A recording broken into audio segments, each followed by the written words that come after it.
Is it possible that classical Islam dictates the end of democracy and equality? Hi, I'm Yisrael Naaman, and we're going to be investigating this issue today in the shadow of vicious Islamic fundamentalist anti-Semitism, which we see again today. So if you're watching this on YouTube, give us a like and subscribe. Here we go. Islamic fundamentalism and anti-Semitism. You have to understand that there was classical, blatant anti-Semitism from the outset of Islam, except for a very, very short period where it was not there. We'll get to that in a moment. Nowadays, there are those moderates in the West who say they're only anti-Zionist and not anti-Semitic. But as we know, that's not true. And we will take off the veil. In today's program, the issue of Palestinianism. All those demonstrations you see with Palestinian flags. But it's not really in the name of Palestinians. This is the symbol for the jihad alliance with your extreme far left Marxist Stalinists parading as liberals. Because after all, when there's a ceasefire, they were very unhappy. They wanted the war in Gaza to continue. So here we go. Some historical background, a bit of theology, and we'll bring it up to the modern period very quickly. So when speaking of the rise of Islam, we know that there was a liberal period in Mecca. We're talking about some 1400 years ago. Muhammad, at the age of 40, began to have visions. Nowadays, they call them downloads. He believed that he was a continuation of Jewish prophecy, but it was made clear to him in the Quran that, no, you are, in essence, an Arabian Moses. The Israelites, Jews, already had their Moses. It's also in the Quran that there's a covenant between the Israelite Jewish people and God, and that includes the land of Israel. But we're not going to get into that today. Muhammad preached monotheism in the Arabian Peninsula, where the majority were pagan tribes. So this was something new, and he was persecuted for it amongst his own people. The Quraysh tribe was forced to leave Mecca, which was the liberal period where early Islam was very pluralistic, willing to discuss, persuade others to their form of religion, right? That type of life. Everything here is okay. They had to flee because of violence and the threats of violence against them. Went to Medina. There were several Jewish tribes. There was an alignment with those tribes, known as the Constitution of Medina. There's an argument over exactly what it said, because we don't have the entire text. And in the end, the Jews were accused of having betrayed him. 2 tribes were expelled. Another one was wiped out when it was said that did not help Muhammad in his battles against that same Quraysh tribe which attacked him in the Battle of the Trench. The rest of the Arabian Peninsula would be captured by Islam. The destruction of that 3rd Jewish tribe in Medina, known as the Beni Qurayza, where all the men were executed and the women and children were forced to convert to Islam and then absorbed into Islam itself and Muhammad's alliance of tribes. We're speaking here of the first jihad. Okay, from there, they would capture the rest of the Arabian Peninsula and destroy the Jewish community in Khaybar, which is in northern Arabia. Furthermore, Mecca would be captured and everyone forced to convert to Islam. All that takes place within a 10-year period, 622 to 632. Okay, so we have going from a very liberal open period to what we could call jihadism, right? Conquering the world by force. So when we go to the Quran, there are quite a few anti-Jewish verses. We're only going to go over 3 of them, and I could say there are several tens for sure. Okay, when we look at it, and by the way, plenty of anti-Christian writings as well, anti-polytheism. Anti-polytheism is the harshest things written. Okay, but let's go here. We have verse 5, 62 to 65. Jews say they believe, but the Jews are evil. We're paraphrasing here. All right, the rabbis, the scholars do not stop Jewish behavior, and the Jews are accused of saying that Allah's hands are tied. They rebel, they deny truth, and they will be judged at the end of days. Continuing on in chapter 5, verses 70, 71, or it's called the surah, right? There's a covenant with the Israelites. All right, it's admitted throughout the Quran that there's this covenant, and the Israelites, the Jews, will get the land of Israel, but that they violated it. Okay, it was violated. The messengers were rejected and murdered, and Israelites are blind and deaf.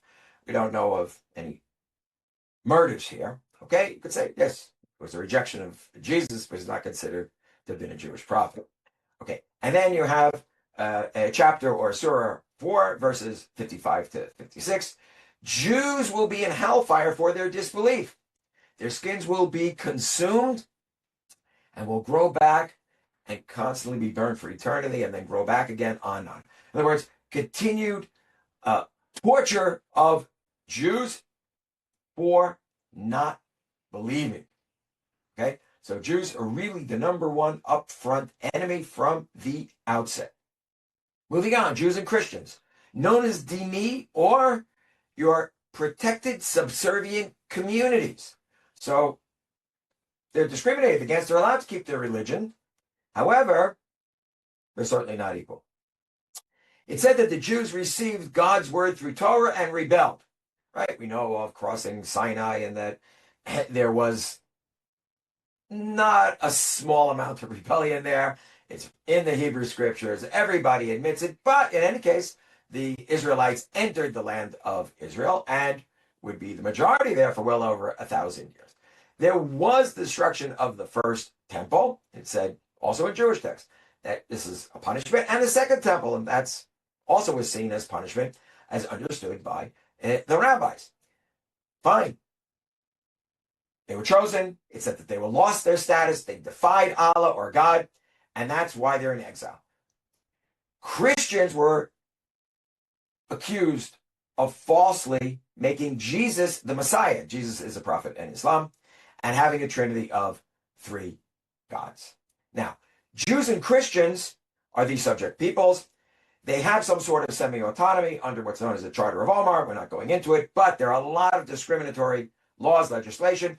They're to pay a special jizya tax mentioned in the Quran, Surah or chapter 9, verse 29, and pay all these extra taxes, plus having to keep their community afloat, their own monies. It's divinely ordained discrimination. And I'll just throw in here, because I mentioned the polytheists before, they need to convert or die. Their situation is much worse than Christians and Jews. And polytheists are today's pluralists. In other words, anybody believing in democracy, parliamentarianism, capitalism, socialism, whatever you want. And let me just throw in one rider here. It said the Jews have been condemned, damned, whatever you want. And the proof is that they're in exile. So I'm throwing out the question here, which will be answered at a different time. How is it there that there could be a state of Israel, and from the 4 corners of the earth, Jews have come back? That's mentioned also in the Quran, by the way. Moving right along. Okay, so we're going to move on to your pseudo-moderates in the framework of nations, Turkey and Qatar in particular. Okay, so we've gone from classical Islam and its extremism to those who are trying to cover it up or not even trying so hard to cover it up. So it's step by step using Western democratic tools to implement Sharia-driven society. So what is Sharia? Sharia is the law, religious law in Islam, which makes sure that people are not equal. Women are not equal to men, as well as the dhimmi communities, and certainly if you are a polytheist or a plural, or believe in pluralism, right? These Western, non-Muslim connections, okay, that you have. You see, with Europe, North America, right? Their economic, diplomatic, social, military cooperation. We know, take a look here, President Erdogan of Turkey. He is in NATO. He's the most powerful country in NATO outside of the United States. It's true, Britain and France have nuclear weapons, but he feels his military, whether it be on the ground or the Turkish Navy, okay? And a very close friend, as President Trump admits, okay? You have Qatar, who's also very close to all those Western allies. They have not only hundreds of billions, but trillions of dollars poured into every aspect of Western development. They also, as known in the Arab world, whenever Al-Qaeda or the Islamic State take hostages, took them, okay? And don't worry, they'll take them in the future as well. Qatar would come in and pay the ransom. And it was figured out close to, 10 years ago already by the moderate Arab countries that was their way of funding them. Okay, but they play the game, right? And they own certain sports teams, and they host soccer, right? World soccer, on and on and on.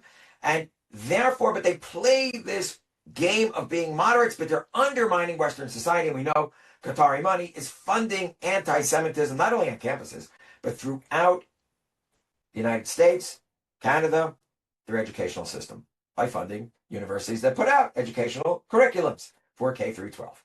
Okay?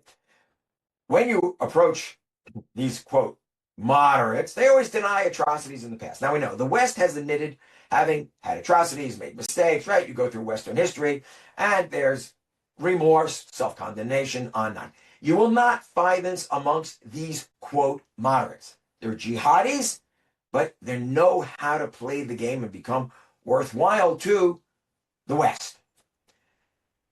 These partnerships soften up the West, allows for Islamization and accusations of Islamophobia by using democracy, you're prejudiced against us, on and on.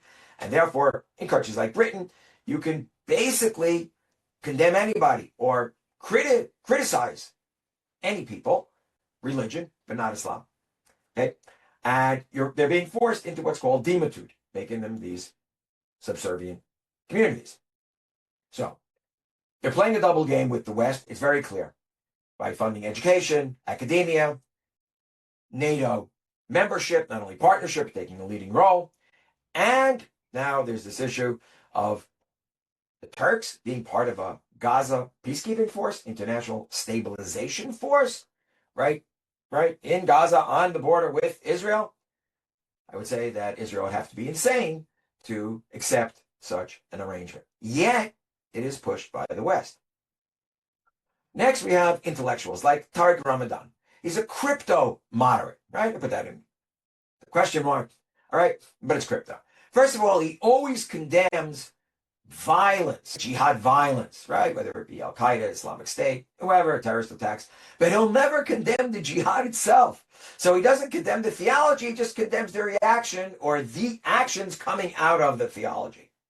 Reinterpreting or ignoring the Quranic verses, saying, oh, they're not really threatening, especially if you go into surahs or chapters 8 and 9, known as the jihadi chapters of the Quran. But spread elsewhere as well, we see throughout the Quran exhortations for jihad, right? And destruction of other society, subjugation, at least. What they do, and he's an academic, is you engage in a civic academic jihad, and we've seen it in the last 2 years in particular. The great slaughter of October 7th, everybody's celebrating.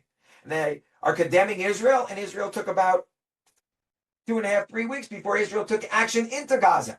But people were celebrating, already condemning Israel. That whole genocide accusation went out within a couple of days. Israel had barely responded. Okay, that's the type that we're speaking of with Tariq Ramadan. Always in debates with them, they turn their discussions against the West, against Christianity, but you did this, that, and the other. You have to keep the discussion focused. We're not talking about Christianity right now. We're talking about what Islam did. Christianity, Crusades, all that. Hey, open, but not now. And in these debates, focus. What did jihad do? And we know horrible massacres by the tens of millions throughout the world.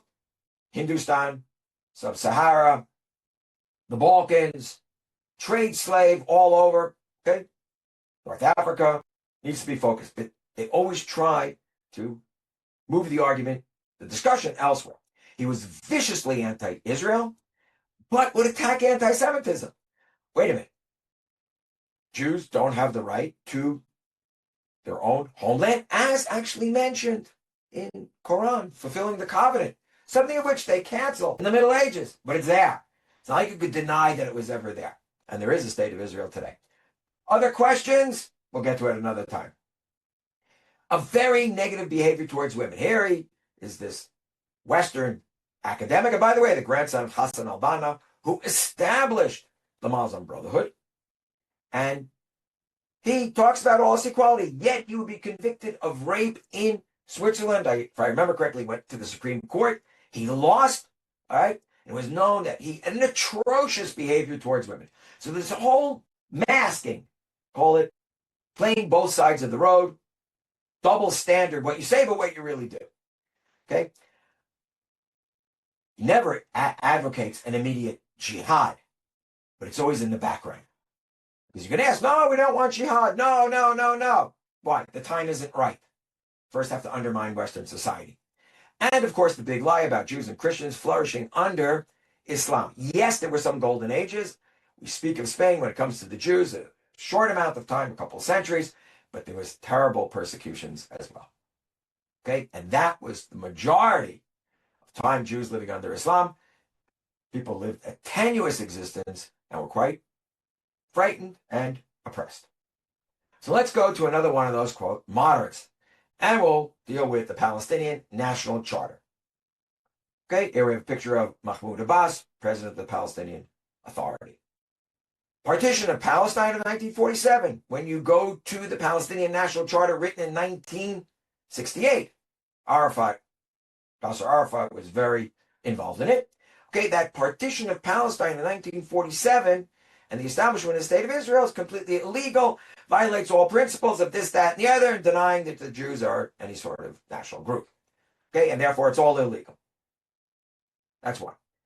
Two, and more important, we go to Article 20, right? Article 19 we have here. And this I'll quote completely. The Balfour Declaration, the mandate for Palestine, and everything that has been based upon them are deemed null and void. Claims of historical or religious ties of Jews with Palestine are incompatible with the facts of history and the true conception of what constitutes statehood. Judaism, being a religion, is not an independent nationality. Nor do Jews constitute a single nation with an identity of its own. They are citizens of the states to which they belong. Very interesting. Okay, so denies any connection between Jewish people and the land of Israel. Well, not only can we go to the Hebrew scriptures, right, the Old Testament, and not only can we go to the Quran, and not only, that's right, religious texts, archaeology proves it, plus other texts from the Greeks, from the Romans, from the Persians, all right, even ancient Egyptian engravings, Manafta stele, okay, which 1200 BCE, before the Common Era, mentions Israel here, all right, and there are others, but yet that's all denied. There was never a connection. How could that be?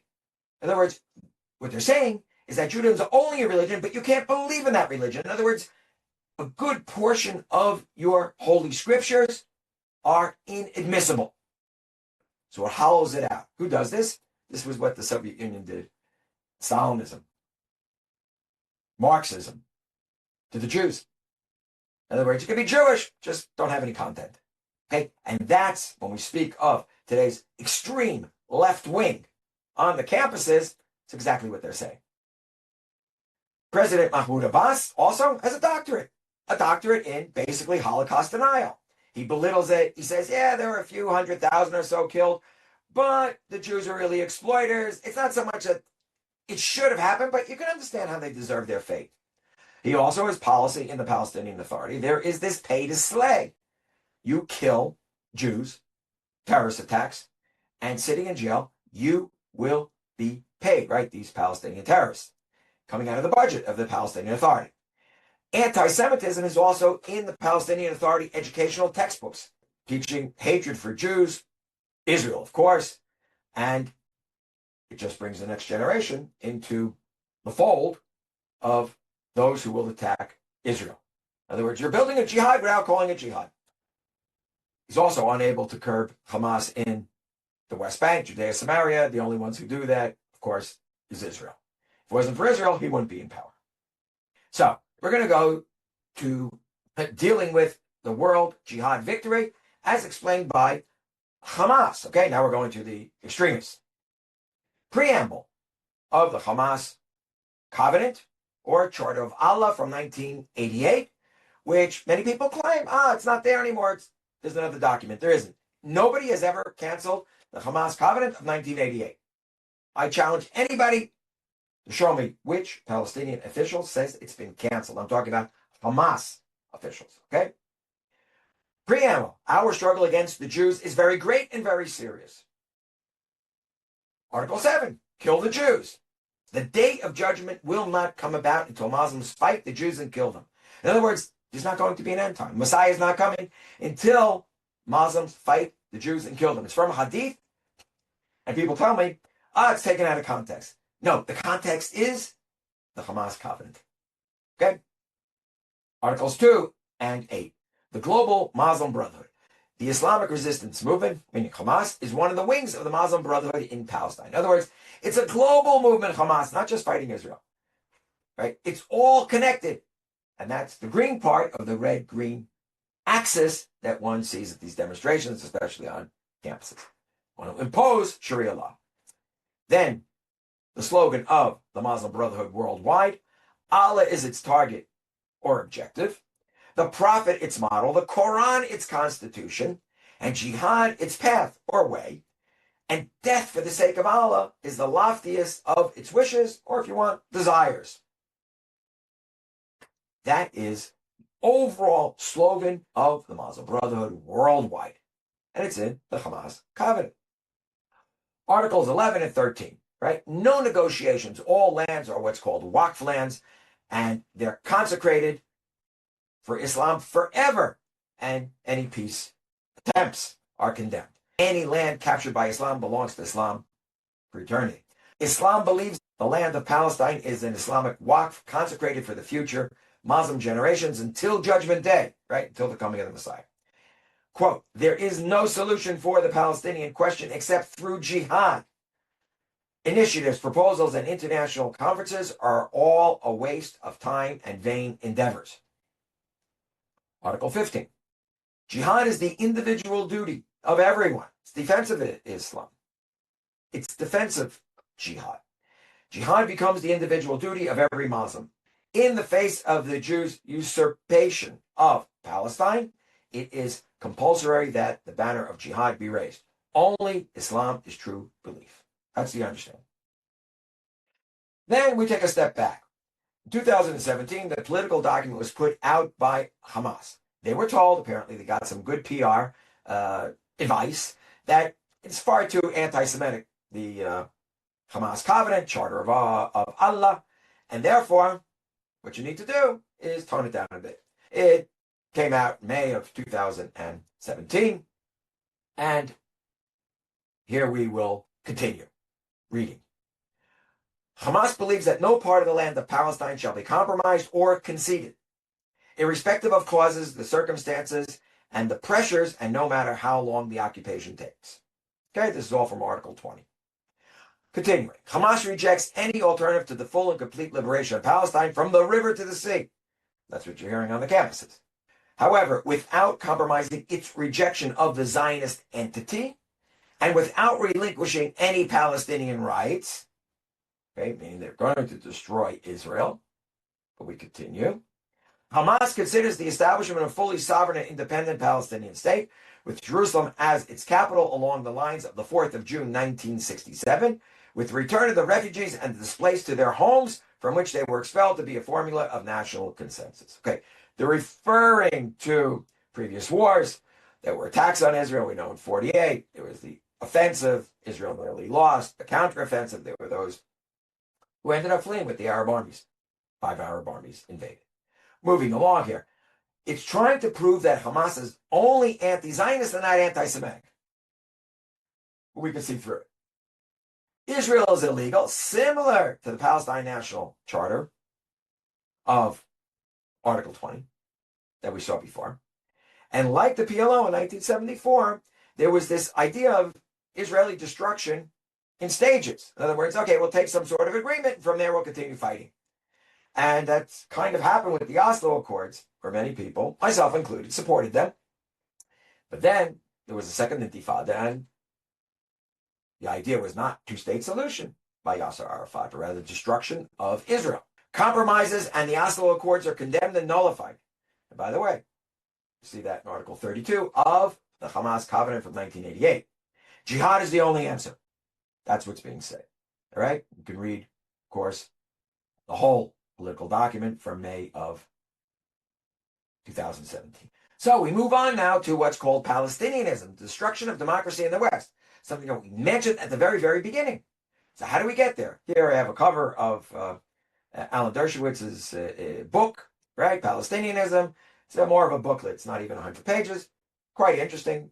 I urge people to take a look. Okay, so the conclusion.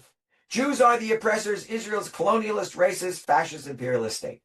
This is mentioned in the Palestine National Charter of the, quote, secular Mahmoud Abbas, the late Arafat, and, of course, in Hamas writings.